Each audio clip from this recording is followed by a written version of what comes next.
toughest wrestling you'll ever see. The Global Wrestling Federation was a promotion located in Dallas, Texas that ran from 1991 to 1994. It was founded by Max Andrews and Joe Pedicino, who left the promotion in 1992 and was also owned by North Star Promotions.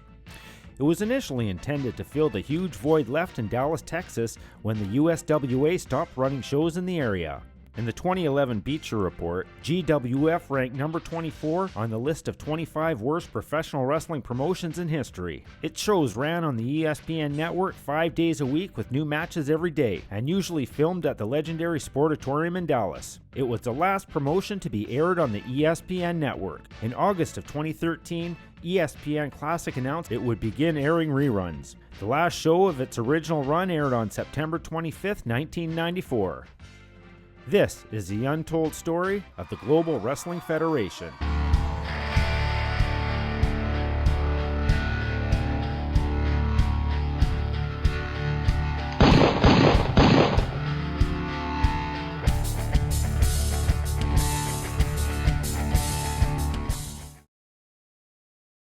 It was 1991. The Pittsburgh Penguins entered their first Stanley Cup Finals against the Minnesota North Stars, winning the series 4-2. Ice-T releases his fourth album entitled Original Gangster, completely changing the hip-hop landscape, introducing his heavy metal band Body Count. Base model Mustang prices exceeded $10,000 for the first time, and with financial backing from the Overstreet family, married broadcasters Joe Pedicino and Bonnie Blackstone, along with their partner TV syndicator Max Andrews, with ring veteran Bill Eadie as booker, the Global Wrestling Federation was born. The GWF helped launch careers for people like Buff Bagwell, Harlem Heat, Jerry Lynn, The Lightning Kid, Axel and Ian Rotten, John Hawk Bradshaw, and the late Bobby Duncombe Jr. As mentioned earlier, the Global Wrestling Federation filled a void for fans in the Dallas area, which had a rich history of professional wrestling, therefore expectations from fans were high. With WWF ratings at an all-time low, and a combination of some of the worst storylines in wrestling history, fans were looking for an alternative or stopped watching completely. But unfortunately, the whole wrestling business was facing a decline in the early 1990s, and the GWF flushed more money than they ever made. Even with a stacked roster seeing stars such as Chris Adams, Scott Levy, Cactus Jack, the Von Erichs, Bad News Allen, Sid Justice, One Man Gang, and even Booker T, the GWF began airing weekly shows in the local Dallas and Fort Worth Metroplex television market from the Dallas Sportatorium, which was billed for a short time as the Global Dome. The promotion's announcers were Craig Johnson, Scott Hudson, Stephen D. Truth, and Joe Pedicino, with Bonnie Blackstone as ringside interviewer. Scott Hudson left the announcers table, and in his place was the expert Bruce Pritchard.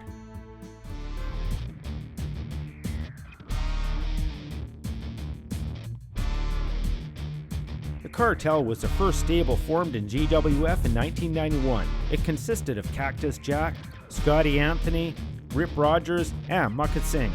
They feuded with the top babyfaces at the time, like Steve Simpson, Chris Walker, and The Patriot.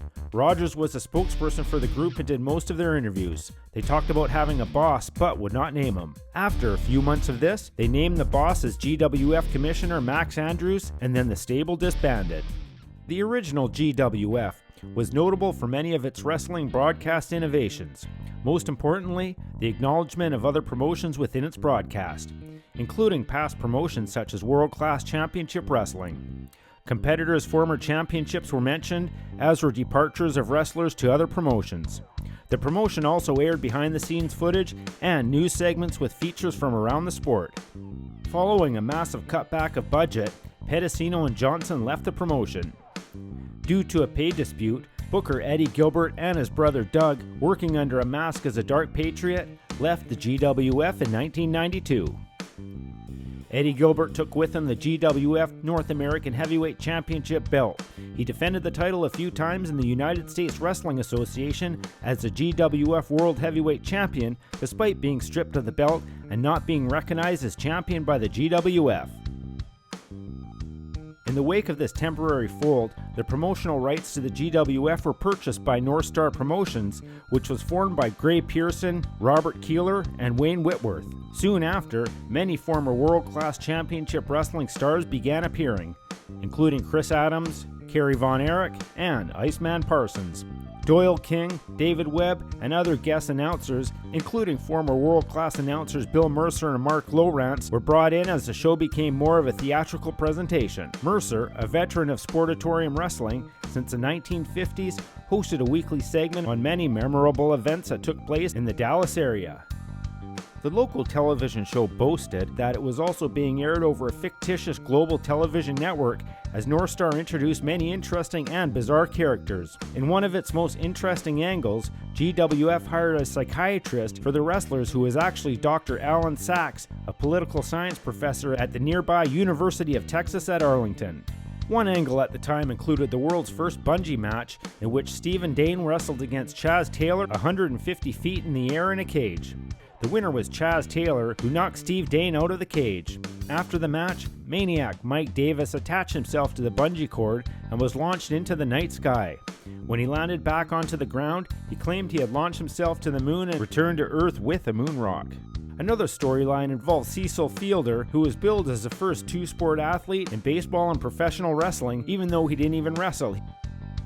The GWF was shown weekdays on ESPN, as well as a 1-hour weekly syndicated show presented in 130 markets. One of the main reasons North Star was successful was the separately edited and broadcast weekly syndicated shows for the Dallas market, which eliminated the 2-week lag time between taping and airing. This allowed the Dallas audience to see the matches live on Friday night and to view them 24 hours later on the local Dallas station. The local attendance rose from a low 94 people to a packed house of over 5,000 within 6 weeks. In 1992, the Global Wrestling Federation was sued by the World Wrestling Federation because they felt the use of the word global was in the same definition as the word world. In 1993, a memorial wrestling card was held in memory of Kerry Von Erich, who tragically took his own life on February 18th. Von Erich was supposed to have faced the Angel of Death. Instead, a memorial service was held at the Sportatorium prior to the matches, with former world-class announcer Mark Lowrance making a special appearance to pay tributes to Kerry.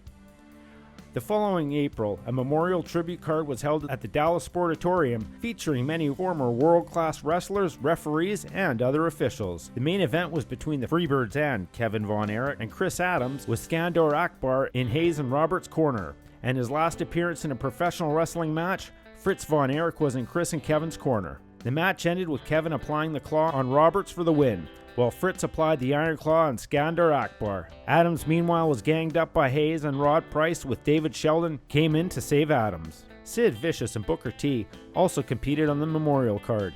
The Ultimate Warrior, who competed in Dallas as a Dingo Warrior, was scheduled to wrestle but no-showed.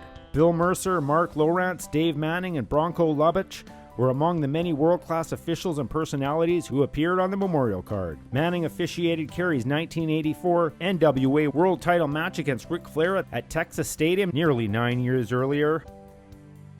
Proceeds of the card went to a trust fund established for Kerry's daughters Holly and Lacey. In 1994, the GWF paid tribute to Kerry again in a month-long series of past matches Kerry was involved in, including some from World Class.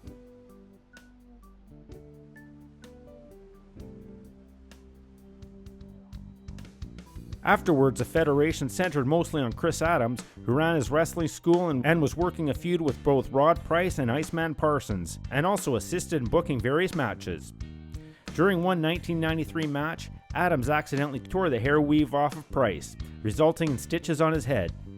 A renewed feud between Adams and Jimmy Garvin took place, but the closing of the GWF on September 21, 1994 ended any prospects of a long angle between the two former rivals, and Garvin retired shortly thereafter. Despite all these angles, Adams won the GWF North American title twice, defeating King Parsons on December 25, 1993, then beating Rod Price on July 1, 1994. To regain the title he lost 3 months earlier to Price. It would be Adams' last championship glory, as he would never win another major title again. In 1994, however, the company would fold. Their last show aired on September 25th. After the GWF folded, promoter Jim Crockett Jr. brought the NWA back to the Sportatorium for a tenure lasting less than a year.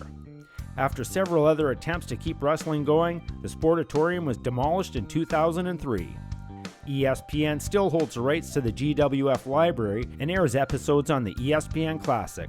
The WWE Video Library also gained access to the GWF content in 2013. That was the untold story of the Global Wrestling Federation.